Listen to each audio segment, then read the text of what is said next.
Impro Blabla. Discussion et échange autour de l'impro, la vie et tout ce qu'il y a entre les deux. Bonjour tout le monde, bonjour et bienvenue pour ce nouvel enregistrement d'Impro Blabla. Aujourd'hui, je reçois deux invités venus respectivement de France et de Suisse. On se balade un petit peu comme à l'habitude pour parler d'improvisation et aller même plus loin, on va parler du fait de parler d'improvisation. Ouais, c'est un petit peu méta, mais vous allez voir, on va bien s'amuser. Je vais commencer par vous les présenter. Vous les avez peut-être déjà entendus si vous êtes férus de podcast. On va commencer avec monsieur Hugues Théby. Bonjour Hugues, ça va bien ? Bonjour, bah oui. Alors Hugues, toi tu mènes depuis, je crois, 2015 le podcast Entretien avec un improvisateur. Si j'ai bien compté, tu as déjà 47 épisodes publiés.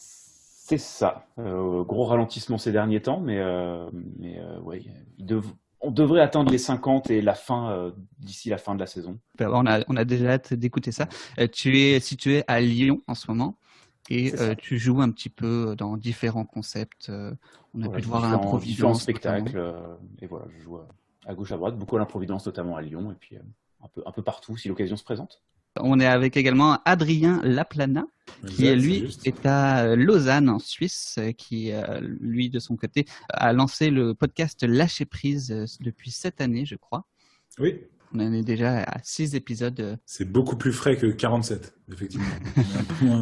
On est assez récent comme podcast, on s'est lancé juste après le confinement. Ouais. Tu fais partie de l'organisation Impro Suisse. Tu joues, je crois que tu formes également. Exactement, ouais, je suis du coup comédien et improvisateur professionnel dans la compagnie Impro Suisse et dans laquelle aussi on donne des cours d'impro et donc je suis aussi chargé de cours à l'intérieur de l'institution et de la compagnie. Donc, comme vous avez pu le comprendre, on est entre podcasteurs d'improvisation. Les Avengers nous envient. On fait un crossover pour discuter. Ouais. Encore une fois, je vous rappelle le sujet, parler d'impro. Qu'est-ce qui nous pousse à vouloir discuter sans cesse d'improvisation et en plus de nous enregistrer. Je vais commencer par une petite question qui s'applique à vous deux. J'aimerais savoir tout simplement qu'est-ce qui vous a donné envie de commencer ces projets respectifs. Je vais commencer. Je vais commencer, vas-y. Donc, il y a eu plusieurs choses. Il y a une première étape, en fait, pour moi, ça a été de commencer un blog qui existe toujours. Je continue d'écrire des articles dessus, sur lequel je publie aussi les podcasts, que j'ai dû commencer en 2013 ou 2014. Là, c'était vraiment l'objectif, en fait, de dire que je réfléchissais à des choses de mon côté, je lisais des livres, je faisais des choses, je théorisais des trucs de mon côté en animant des ateliers, en faisant des spectacles, et je me dis, je commençais à partager ça pour arrêter d'embêter mes amis avec ça, histoire que j'arrête de leur en parler à eux et que j'écrive ça et que je puisse passer des soirées sans parler d'impro, ce qui n'a pas fonctionné, mais j'ai quand même commencé un blog, et du coup, après, l'étape suivante pour moi, lancer le podcast, ça a été quand j'ai fait un tour aux États-Unis. J'avais passé 5 semaines à Chicago, à l'IO Theater, et j'avais découvert là-bas qu'il y avait beaucoup de podcasts, en fait, autour de l'impro. Et notamment des formes d'entretien, notamment par exemple le podcast de Jimmy Carrane que j'ai beaucoup écouté, mais il y en a beaucoup d'autres. Et je me suis dit, mais en fait, on n'a pas ça en France. Là, je connais personne qui fait ça ou qui fait quelque chose comme ça, donc je me suis dit, ok, en rentrant septembre 2015, du coup, j'ai lancé ça, en me disant, je vais contacter des gens pour faire des entretiens, discuter, partager ce que les gens ont pu vivre, récupérer leurs expériences et partager ça, et puis voir comment ça m'alimentait moi aussi. Donc voilà, la genèse, voilà. Donc l'objectif, c'était justement de pousser la réflexion au-delà de l'écrit, de ton blog, en quelque sorte. Ouais, c'est aussi une occasion de rencontrer des gens. Que beaucoup de gens, il y en a pas mal que je connaissais plus ou moins, où on se croise, où on se voit vite fait, et tiens, on va se poser pendant 1 heure et on va vraiment parler de ce qu'on fait, de prendre ce temps-là, et puis aussi des gens que je connaisse pas du tout, que j'ai contacté juste pour le podcast et que j'ai pu rencontrer. Ça me parle aussi, ça. Ouais. Toi, Adrien, est-ce que c'est un petit peu la même démarche ? Ouais, presque, mais c'était un peu différent. En fait, du coup, nous, pendant le confinement, Bah, forcément, un peu comme plein de structures, on s'est demandé comment on pouvait un peu rester actif pour que, au moment où on puisse reprendre nos activités, voilà, comment on pouvait faire de la visibilité. Et du coup, le responsable com nous a demandé de partager un peu des idées de qu'est-ce qu'on pouvait faire. Et avec des potes, on venait d'acheter du matériel en fait pour lancer un autre podcast qui s'appelle Histoire à partager, mais qui n'a rien à voir avec l'impro. Et du coup, je me suis dit, en fait, je pouvais utiliser ce matériel pour faire un podcast sur l'impro. Et puis l'objectif, c'était aussi de réunir.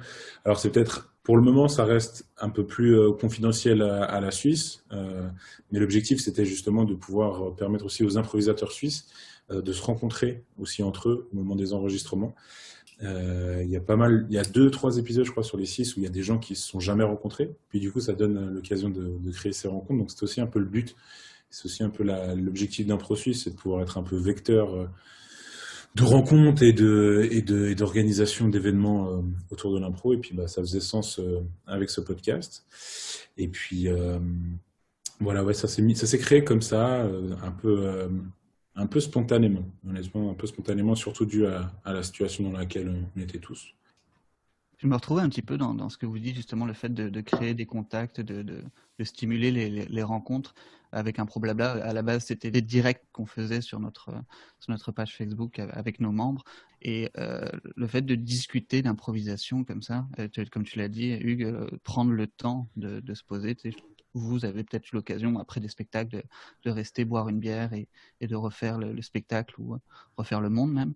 C'est quelque chose que vous recherchiez dans vos discussions enregistrées, vous?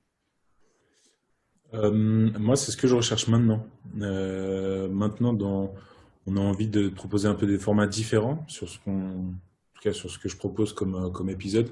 Et maintenant, j'aimerais avoir des épisodes aussi où on prend le temps juste de parler sans forcément avoir de thématique. Comme on peut voir, les 6 premiers épisodes, ça tourne souvent autour d'une thématique, un fil rouge. Du coup, ça nous laisse le temps, mais de parler d'un truc. Et je trouve que le podcast de Hugues, que j'ai pas encore écouté, mais du coup, je suis allé voir un peu sur Spotify comment c'était présenté et tout. Ça, c'est des choses qui sont en train d'être mises en place. Et puis, je rêve aussi de voir comment ça se passe quand justement on prend juste le temps de parler d'impro au sens large. Parce que pour l'instant, on est sur des trucs, nous, encore un peu cadrés avec des thématiques. Ouais, c'est vrai que moi, c'était un des choix que j'avais fait initialement de vraiment partir sur un entretien parce que ce qui m'intéressait, c'était plus un peu le parcours de vie. C'est-à-dire ce que faisaient les gens, et pas que forcément en impro, alors forcément avec ce prisme de l'impro, mais de savoir aussi ce qu'ils faisaient à côté, qu'est-ce qui les a amenés à l'impro, ce qu'ils font, etc. Et quel est un peu leurs enjeux personnels du moment. Donc il y avait plus ce côté-là que j'avais envie de savoir, plutôt que de chercher à traiter d'une thématique avec telle personne. Parce que du coup, si je veux traiter une telle thématique, j'aurais tellement de personnes avec qui je voudrais la traiter que du coup, c'est plus des thématiques émergent au fil de la discussion, en fonction de ce qui apparaît. On va parler de tel ou tel sujet en fonction de ce qui apparaît dans la conversation, quoi. Donc tu te nourris un petit peu plus des expériences personnelles de tes invités. Ouais, ce qui fait aussi des entretiens qui sont moins cadrés, qui vont un peu plus partir un peu à gauche, à droite, sans fil directeur clair. Mais... Nous, on arrive même sur là dans comment je projette le truc et pour rester dans cette. En tout cas, au sein d'Impro Suisse, notre objectif c'est de garder un podcast qui reste. Je dis on parce que vraiment, ça fait partie d'une structure. C'est moi qui le gère, mais j'aimerais vraiment maintenant aussi de pouvoir permettre à d'autres gens de pouvoir l'animer, inviter des gens qui veulent, des thématiques qui veulent, d'avoir un truc vraiment ultra libre, même au point où potentiellement celui qui va animer l'épisode sera différent. Et continuer à créer cette synergie autour de cet outil qui est hyper intéressant, parce que c'est clair que quand on a un micro devant nous, et c'est fou, il y a plein de choses qu'on ne se dirait pas dans la vie de tous les jours. Et je trouve que déjà il y a des choses qui sont sorties sur des épisodes, des réflexions ou des ressentis qui, je suis sûr, ne seraient jamais apparus après un spectacle où tu vois, tu bois une bière et tu parles un peu d'impro. Et du coup, je trouve que l'outil est vraiment intéressant. Et en tout cas, moi, ma volonté, c'est de pouvoir l'ouvrir au plus de gens possible. Ça me fait la transition parfaite pour ma prochaine question. C'est, à votre avis, c'est destiné à qui vos enregistrements?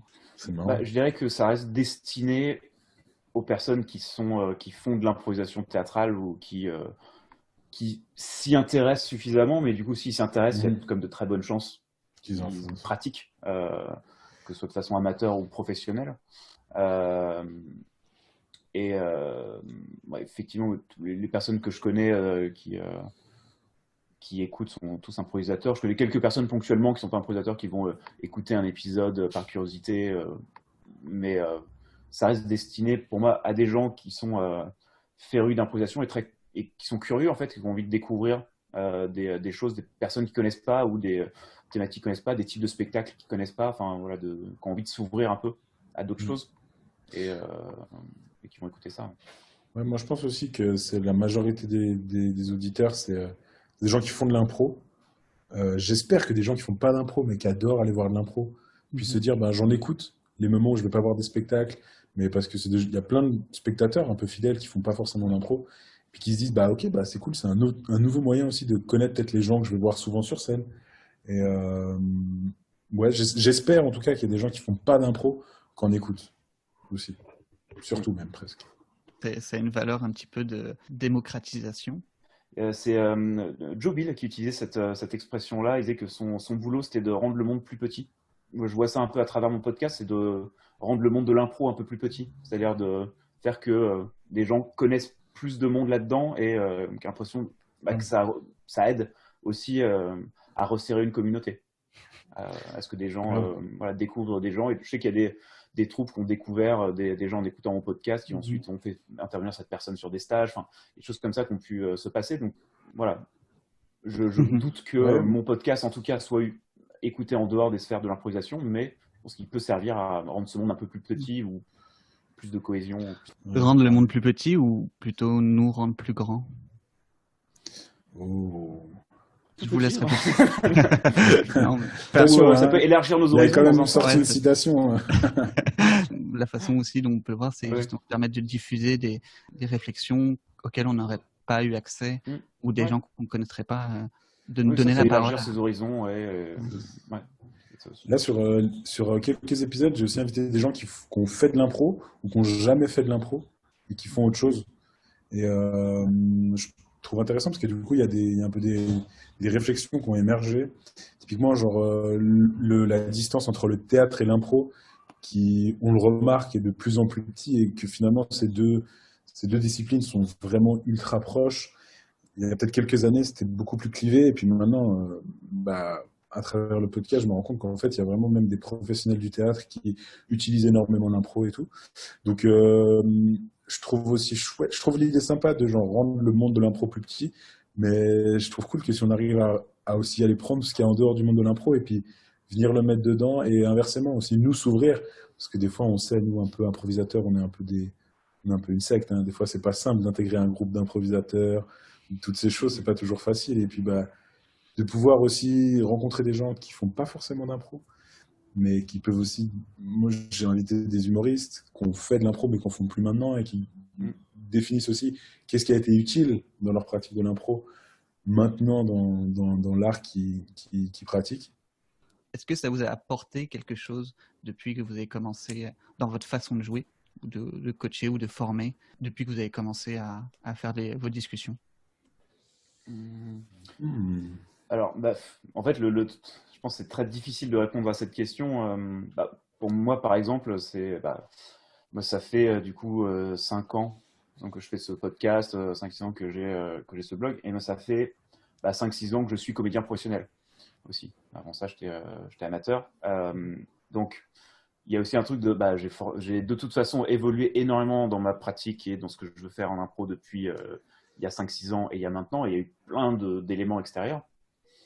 Et est-ce que, quel impact aura eu le podcast en lui-même et les articles que je peux écrire ou les choses comme ça?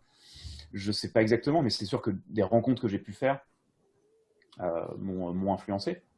C'est dur de dire à quel point. Après, ce qui est sûr, c'est que ma façon d'improviser et ce que je cherche dans l'improvisation théâtrale ou les questionnements que j'ai dans le moment influencent énormément les entretiens que je vais mener. Même si les entretiens se centrent sur ce qu'a vécu la personne, je vais pas rechercher la même chose, je vais pas questionner sur les mêmes choses. Et c'est pour ça aussi, d'ailleurs, je pense que j'ai réduit aussi le nombre d'entretiens que je faisais. Avant, j'en faisais énormément. Et maintenant, c'est vraiment si j'ai une personne en particulier, je me dis, j'ai vraiment envie de parler à cette personne-là maintenant parce qu'elle fait telle chose ou telle autre, et on va prendre le temps de parler de ça que je vais le faire. Mais c'est vrai que je pense que c'est plutôt ma pratique, en tout cas, influencer le podcast, ne serait-ce que dans le rythme de sortie et des personnes que je vais interviewer, plutôt que le contraire. Mais, Ce qu'on absorbe, et je pense que quand quand tu as le mindset un peu où tu veux progresser et tout, tout ce que tu entends, tu vois, tu vas forcément l'utiliser peut-être davantage. Mais moi, par exemple, la thématique du genre est hyper apparue en fait sur plusieurs épisodes, même des épisodes où il n'y avait pas forcément un lien direct, mais j'ai ressenti qu'il y avait vraiment en fait qu'il y avait vraiment des interrogations puissantes et réelles, en tout cas avec les improvisateurs que j'ai rencontrés en Suisse, mais j'imagine que c'est quand même assez similaire dans les autres pays. Et ça, je me dis que en fait, il faut que je sois aussi attentif, moi, quand je forme des gens à ces questions-là, à ces questions de genre dans le jeu, parce que du coup, on parlait de ça aussi au niveau du jeu sur scène. Et, ouais, typiquement, ça, c'est vraiment un exemple où je me dis que ouais, ça a quand même influencé ma perception de former, de jouer aussi, inévitablement. Et c'est un truc qui est vraiment apparu lors des podcasts, où je me suis rendu compte vraiment pas que je me rendais pas compte de l'importance de la question du genre dans la société, mais de l'importance que ça pouvait avoir pour des improvisateurs dans la pratique de l'impro. Et puis comment aussi dans la transmission, dans la formation, parce que c'est même si on est très conscientisé à ce niveau-là, après la question de comment je transmets, comment je crée un milieu sain, etc. Et plein de gens ont testé plein de choses différentes là-dessus, donc c'est genre de sujet où c'est plus qu'important, c'est indispensable d'échanger avec des gens là-dessus. Ouais. Moi, j'aurais une question pour vous deux. Moi, je sais qu'au bout de quelques épisodes enregistrés, je me disais, mais j'ai l'impression que je vais vite faire le tour des thématiques qui est un peu en impro, en tout cas dans le format que je mettais en place. D'où le fait que maintenant, là, à partir de cette nouvelle saison, on met d'autres formats. Et je me disais, mais j'ai l'impression que je vais vite tourner en rond. Et puis il y a un truc un peu dans l'impro, en tout cas, moi, je le ressens comme ça, où typiquement, genre, quand tu crées un concept d'impro, tu te démerdes un peu, tu cherches, il a déjà été fait. Il y a un peu ce truc qu'on connaît tous de l'impro où tout a été déjà un peu fait. Et j'ai eu peur un peu de ça. Vous, dans les différents formats que vous avez eus, est-ce que vous avez rencontré ce genre de doute lié justement à ce truc un peu à la fois infini qu'est l'impro, mais à la fois hyper fini? Je te dirais quand on a commencé les Facebook Live, donc à la base c'était des conversations on réunissait 5 ou 6, c'était beaucoup quand on en faisait 6 là, mais 5 ou 6 de nos membres pour discuter. Au fil des discussions, je me rendais compte qu'il y avait des sujets dont j'avais déjà moi-même eu l'occasion de parler dans d'autres contextes, et des réflexions, pas des lieux communs, mais des choses que je savais. Mais je me disais malgré tout, c'était intéressant de les avoir en audio, puis que ça puisse profiter à d'autres personnes, que d'autres personnes puissent faire ce cheminement aussi en écoutant ces discussions-là. Donc, je me disais que c'était pas perdu pour autant, que au moins ça permettrait de l'archiver. Pour ce qui est justement de tourner en rond, je t'avouerais que jusqu'à il y a 2 semaines peut-être, justement, je me réfléchissais à des sujets, à me dire qu'est-ce que je pourrais faire maintenant. Et au final, ça vient assez naturellement. C'est-à-dire que, un petit peu comme tu disais, le fait de s'ouvrir un petit peu à l'extérieur, je me rends compte que n'importe quoi peut faire un sujet transversal à de l'impro. Cet épisode-là, le fait que je tombe sur ton podcast, Adrien, je me suis dit, mais c'est drôle. Enfin, c'est drôle. C'est intéressant de voir qu'il y a parler d'impro en soi, ça peut être un sujet. La saison que je suis en train d'enregistrer en ce moment, c'est que des sujets transversaux. Donc au final, il y a autant de thèmes que de disciplines. C'est d'improvisateurs. Il y a ça aussi, ouais, mais de possibilités. Donc là, c'est ça, comme tu disais, l'infinité qu'est l'impro. Au final, ça peut s'appliquer dans plein de trucs. Puis je trouve ça intéressant de le rassembler. Okay. Ouais, puis un même sujet peut être, ça peut être intéressant justement qu'un même sujet soit abordé de plein de façons différentes par plein de personnes. Donc, je vois, dans mon podcast, il y a des sujets qui vont revenir à chaque fois, mais c'est le point de vue d'une personne sur ce sujet-là qui vient s'ajouter à ça. Moi, je me suis pas spécialement questionné moi sur ça, puisque à chaque fois l'objectif d'un de mes épisodes, c'est rencontrer quelqu'un. Donc, c'est connaître son parcours de vie, même si c'est un parcours qui ressemble à d'autres personnes, il y a quand même des spécificités. Donc, c'est savoir un peu le parcours de vie de cette personne, comment elle pratique l'improvisation, qu'est-ce qu'elle joue comme spectacle, donc, et quelles sont ses réflexions à elle. Donc à chaque fois, c'est différent de parler d'une thématique. Je voulais passer un petit peu à une deuxième phase de cette discussion.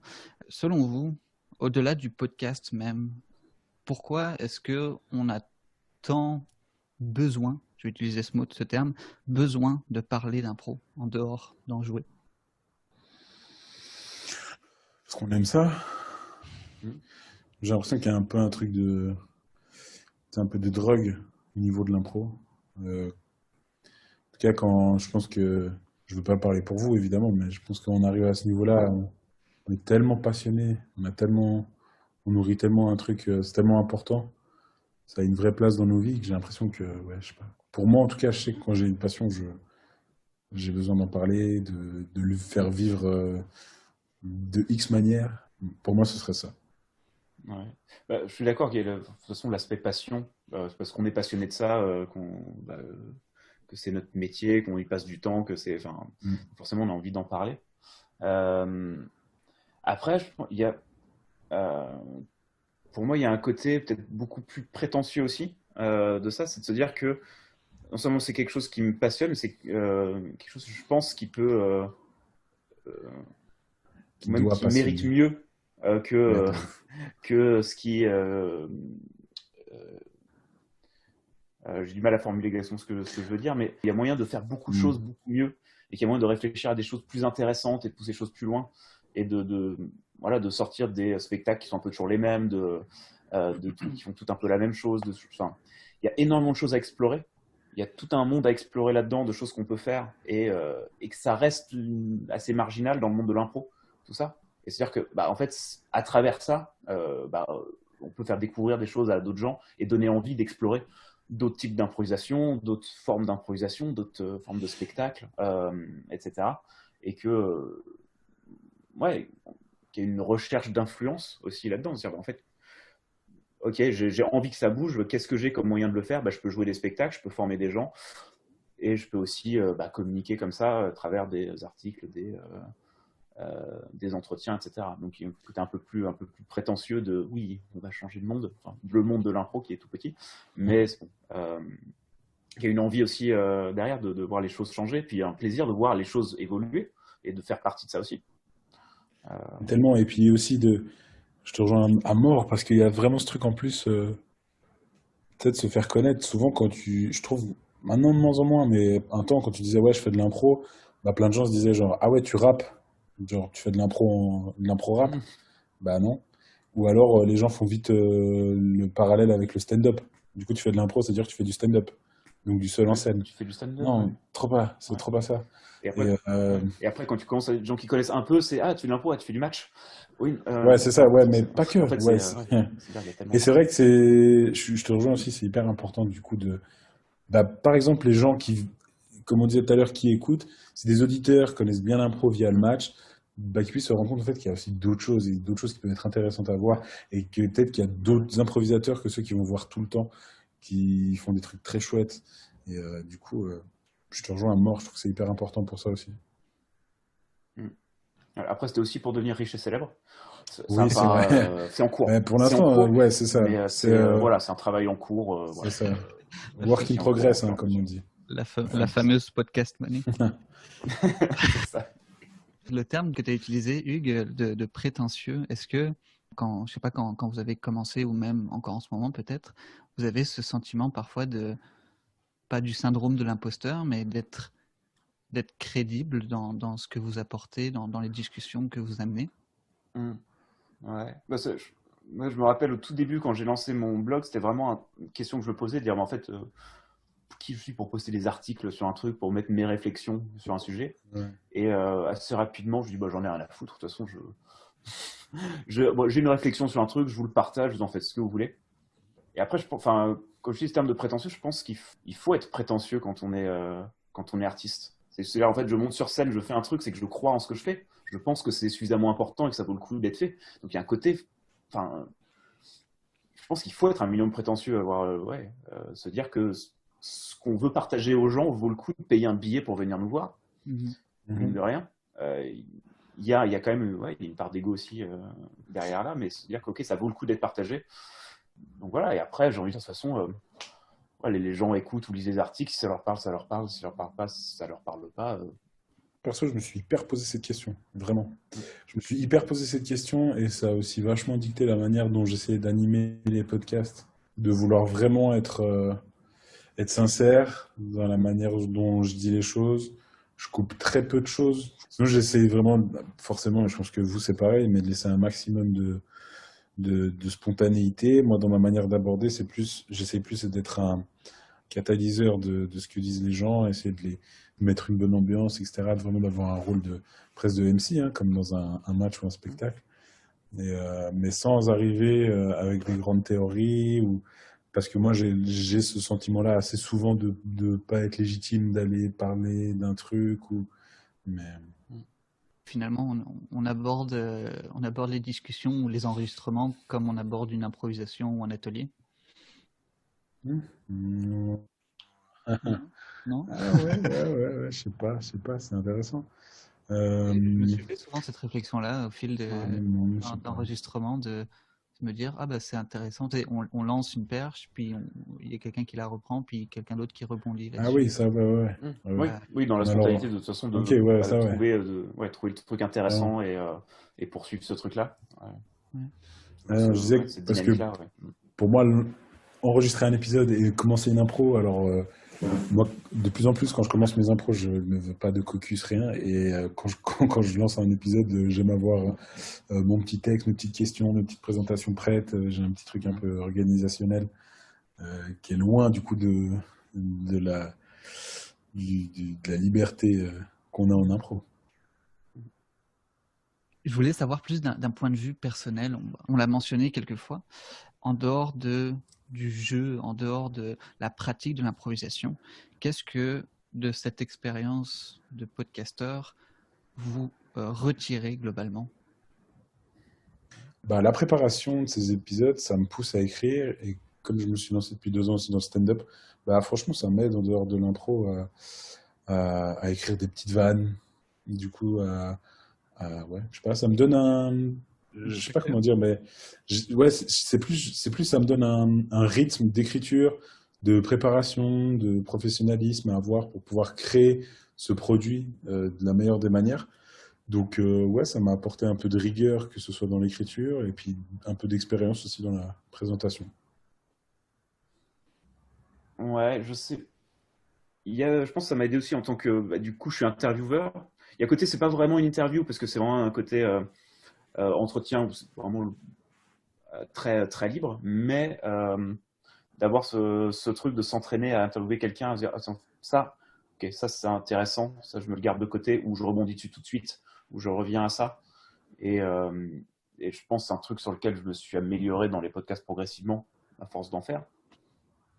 Il doit y avoir une évolution. J'ai vraiment la flemme de réécouter les vieux épisodes, mais je pense qu'il doit y en avoir une qui doit se noter. Donc ce travail-là qui est intéressant. Et puis après, c'est aussi, à force de prendre le temps de parler à des gens, il y a le côté de me positionner moi aussi sur je me sens plutôt dans telle mouvance du monde de l'impro, ou plus proche de telle personne plutôt que telle autre, ce qui va peut-être orienter aussi ce que je vais pouvoir faire, ou les personnes que je vais contacter pour des projets, etc. Donc c'est aussi et puis de rencontrer des gens tout simplement, hein, forcément. Il y a des gens que j'ai rencontrés, la première fois que je les ai vus, c'était sur un podcast, et aujourd'hui c'était des collaborateurs récurrents. On bosse sur des spectacles ensemble, etc. Donc, Et toi, Armand, du coup? Parce qu'on parle beaucoup, mais finalement, tu es concerné que nous par ces questions. Est-ce que tu t'en touches un peu, là, tu poses des questions, mais finalement, on dirait un politicien.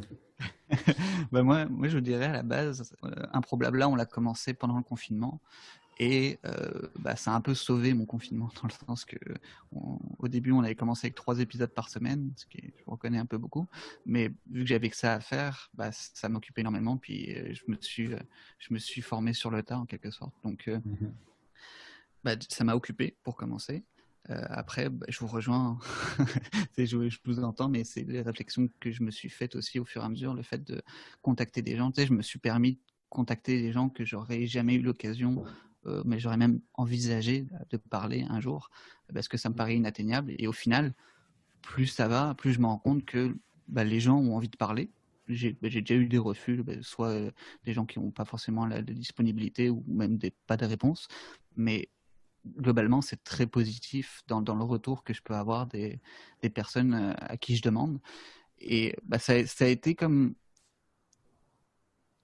une forme de... Tu sais, je peux être de naturel très positif, tu sais, puis même l'impro, c'est aussi là-dessus de tenter des choses, puis tu vois, globalement, tu vas te rendre compte que ça se peut, tu sais, les opportunités, elles naissent du fait de les créer soi-même. Donc ça c'est venu confirmer cette démarche-là, cette réflexion. C'est ça, s'ouvrir en tant qu'humain, même au-delà de l'improvisateur, c'est extrêmement enrichissant. Ouais. Je suis d'accord, je pensais pas que ça créerait autant de liens. Je pensais que ça allait être un truc un peu entre potes, presque délire un peu, et puis non, finalement, il y a des trucs cool. Puis surtout, ça fait plaisir à ma maman de m'entendre. Salutations en tout cas à toi. Oui, bonjour maman. On la salue. Merci beaucoup pour cet échange, vos partages d'expériences. C'est toujours autant enrichissant, mais ça, on l'a mentionné, rementionné. Vous avez des épisodes qui arrivent bientôt ?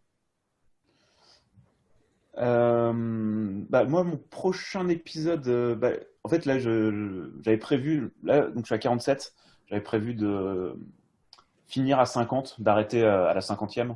Okay. Et le 50e, et je sais avec qui je le ferai. Donc là, il m'en reste 2 à enregistrer et à faire. Normalement, le prochain, en théorie, c'est avec Loïc Chevalet, qui est un compositeur suisse. Ouais. Du coup, dans le thème de genre. Ouais, pour le coup, ça va sans doute être un sujet qui va arriver. Sans doute, oui. Voilà, en théorie, normalement, on se croise là à Lyon dans 2 semaines, donc si on arrive à bien trouver une heure pour se voir, ce sera le cas.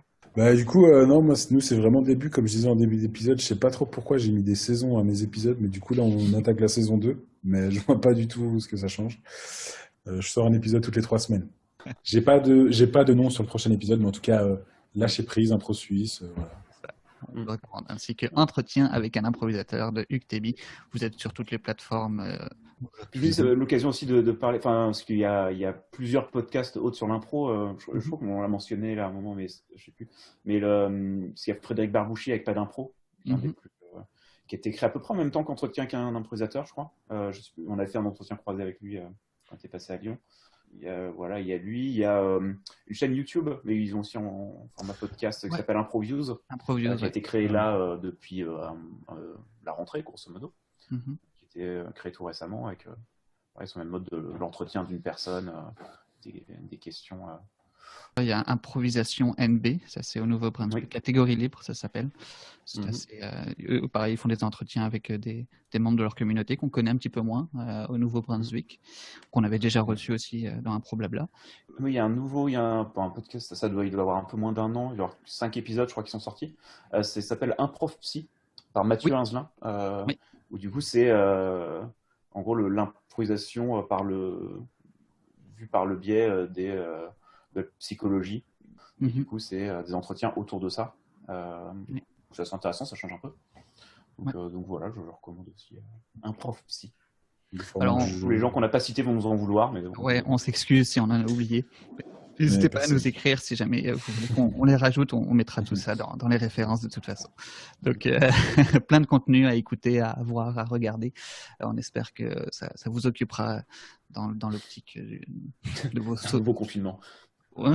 J'allais dire de vos 3 soirées d'hiver, mais en tout cas, bref. Alors, merci beaucoup pour ces fabuleux entretiens. J'ai eu beaucoup de plaisir à vous écouter, à échanger avec vous. On se revoit très bientôt, soit sur Improblabla, sur Entretien avec un improvisateur, ou sur Lâcher prise. À très bientôt. Merci. Improblabla est un podcast proposé par les membres de la Rocambolesque. Retrouvez toutes les éditions sur rocambolesque.ca/improblabla ainsi que sur votre plateforme de podcast dédiée. Vous pouvez vous aussi faire partie de la discussion en nous rejoignant sur la page Facebook de la Rocambolesque, improvisation traditionnelle et expérimentale.